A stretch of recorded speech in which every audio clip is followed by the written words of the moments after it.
बुरे ख्वाबों से छुटकारा बिल आखिर कैसे मुमकिन है। बुरे ख्वाबों से छुटकारा के लिए चंद एक ऐसे मुबारक तरीके हैं कि जिन पर अमल किया जाए तो 100% इंशाअल्लाह बुरे ख्वाबों से नजात मुमकिन है। एक ऐसा बंदा जिसे रोज़ाना कोई ना कोई शैतानी ख्वाब सताता रहता है और उसके दिलो दिमाग में वो बात गर्दिश करती रहती है, ख्वाब में भी वही चीज़ें देखता है, तो बिल आखिर वो उकता जाता है कि इस बुरे ख्वाब से छुटकारा कैसे मुमकिन है। तो बुरे ख्वाब से छुटकारे के लिए सबसे पहले ज़िक्रुल्लाह में अपने आप को मसरूफ़ रखें। दूसरा, सोते वक्त बावुज़ू सोएं।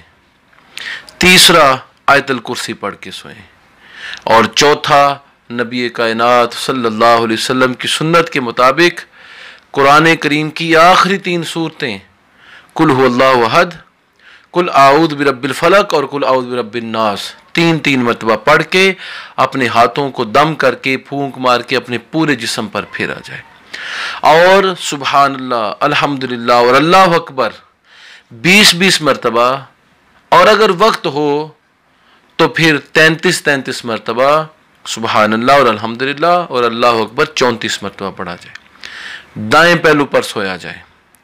सोते हुए या हय्यु या क़य्यूम, या अल्लाह या रहीम, या अल्लाह या करीम, ये कलिमाते तय्यबात पढ़े जाएं तो इंशाअल्लाहुल अज़ीज़ आप बुरे ख्वाब से छुटकारा पा लेंगे और रब ताला की खुसूसी ताईद आपको हासिल होगी। आपको बुरे और शैतानी ख्वाब नहीं आएंगे।